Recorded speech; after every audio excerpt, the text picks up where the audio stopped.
Magandang araw mga Aldab Nation! May panibago na naman po akong update para sa inyong lahat. Pero bago natin ito umpisahan ay huwag niyo muna kalimutan na mag-subscribe sa aking YouTube channel at i-click mo na rin ang katabing bell button para maging updated ka sa mga latest videos na i-upload ko. At kapag umabot na ng 100,000 subscribers ang aking channel ay may sorpresa ako para sa inyong lahat. Alam kong excited na kayo kaya naman ngayon, umpisahan na natin ang ating kwentuhan. Ang pag-uusapan natin ngayong araw na ito kung saan Alden at May na is spotted na magkasama sa kasal ni Jose Manalo. Kahit pilit raw na iniiwas sa kamera, nahuli ka pa rin na magkasama ang May Chard. Ngayon na lang ulit nating makikita na ganito sila. Gano ito katotoo at may sapat nga bang ebidensya ang makakapagpatunay rito? Well, yan ho ang ating aalamin at pag-uusapan ngayong araw na ito. Pero bago ho yan, ay bibitinin ko muna kayo ng kaunting-kaunti lamang kung saan magbasa muna tayo ng mga nakakatuwang post ni My Name is Theo01 sa Twitter. Kaya naman wag na natin patagalin pa, sabi niya sa kanyang tweet, magsama kayo ng mga ex mo. Paano ka at mga anak natin? Hindi ka namin kailangan na tanggap sila ng ex ko. Abay, makikipagbalikan ka talaga ya? Why not? Ako na lang ang hinihintay nun eh. Ganon, para patas, magsama kayo ng ex mo at ako nang bahala sa mga bata. Subukan mo lang. Tanda ko pa nung mag-asaran sila about exes. Merong isang misis ang hindi nakapagtrabaho ng halos igit isang week.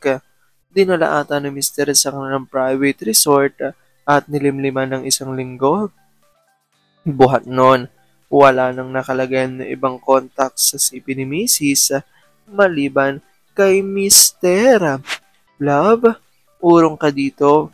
Miss mo na ako agad. Always. Dali na, ano ba kasi yun? Huwag na tayo mag-away, ma. Ikaw tong palaaway eh. Sa bed lang tayo mag-away. Kahit non-stop pa yan, huwag lang tayo magkagalit. Ikaw kasi eh, hindi matahimik ang isip ko kapag galit ka sa akin, ma. Hindi na. I love you. I love you too. Kung tuwan-tuwa kayo sa ating binasa. Pero ngayon ay pag-uusapan na natin ang ating main topic. Oops, wait lang, saglit lang to. May ipapaalala lang ako para sa mga bago pa lang sa aking channel. Huwag niyong kalimutan na mag-subscribe sa aking YouTube channel at i-click na rin ang notification bell para lagi kayong updated sa mga latest videos na i-upload ko at para maging parte na rin kayo ng aking Fanatics Channel family. Well, alam pong super excited na kayo sa ating kwentuhan, kaya naman dumako na tayo sa ating main topic. Gaano nga ba katotoo na sina Alden at May ay spotted na magkasama sa kasal ni Jose Manalo? Kahit pilit na iniiwas sila sa camera, nahuli ka pa rin na magkasama ang May Chard. Ngayon na lang ulit natin sila makikita ng ganitong moments. Gaano ito katotoo at may sapat nga bang ebidensya ang makakapagpatunay rito? Well, yan ang ating aalamin at pag-uusapan ngayong araw na ito. Alam kong super excited na kayo malaman yan. Kaya naman wag na natin patagalin pa. Unang-una na ngay galing sa tweet ni Larry 1973 at ayon sa kanya, at Manalo, Maranan, Boracay Wedding. Direct Pat's IG post ko dahil walang iSource sa Aldab pa rin. At kailangan ang litratong ito makikita nga natin na nakasama ni Mengay ang ilan sa mga Dobercats girls. At dahil dito ito nag-reaksyon ng ilan sa Aldab Nation. Dagdag pa ni Larry, the real couple at the Manalo Maranan Wedding. Ayaw lang pagtabihin at pasisira ang Sarsuela setting. May Chard is the real married couple. Aldab pa rin. At ayan niya ang look ni na Alden at Meng dito nga sa wedding ni Jose Manalo. Talagang fresh na fresh ang dalawa.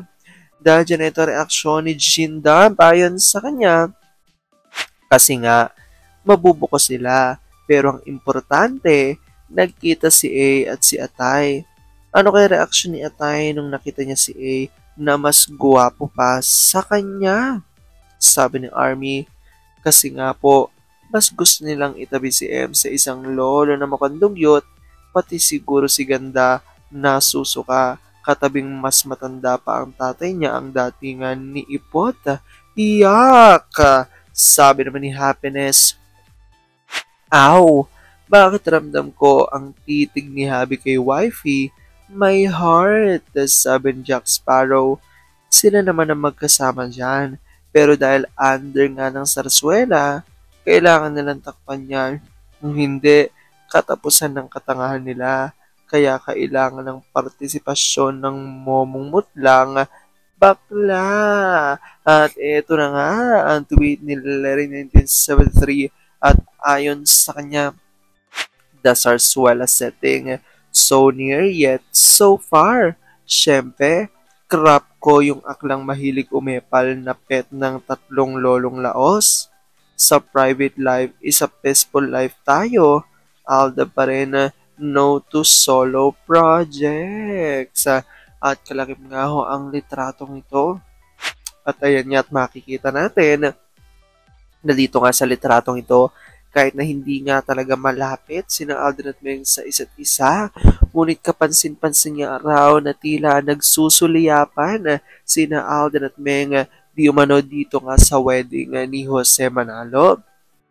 Actually, malaking katanungan sa maraming Aldab Nation kung bakit nga raw hindi magkatabi at tila limitado ang pagpapansinan ni na Alden at Meng dito sa wedding ni Jose at ayon nga sa kanila, ito nga raw ay parte pa rin ng Sarasuela, kaya pinagbabawalan pa rin talaga na pagtabihin sina Alden at Meng ayon yan sa mga Aldab Nation source.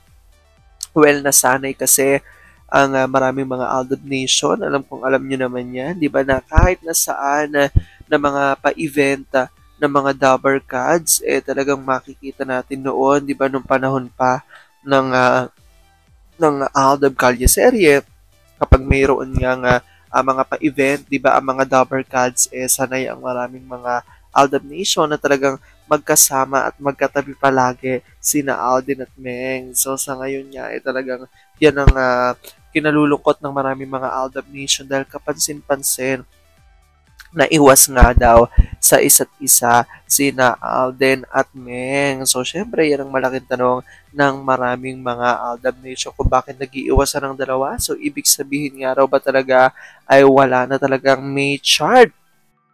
Pero, syempre, ang sagot nga dyan ng maraming mga Aldab Nation ay huwag mag-alala dahil kaya nga raw kapansin-pansin at tila hindi nagpapansinan ang May Charlie dahil parte ito di umano ng Sarasuela at kapansin-pansin din na si Atay nga ay nandito sa wedding ni Jose Manalo at ang katabi nga nito palagi ay si Mengay. Kaya naman sabi ng ilan sa mga Aldab Nation, hindi sila ganun ka-happy, 'di ba? Dahil sana naman daw dahil special day naman ito ng kaibigan ng Major de sana pinagsama ang dalawa. Ngunit, paalala ng maraming mga Aldab Nation, ongoing pa rin daw talaga ang Sarsuela. Kaya wala tayong magagawa kung hindi man na pagsamahin ng Major kahit sa mga ganitong eventa ng kanilang kaibigan.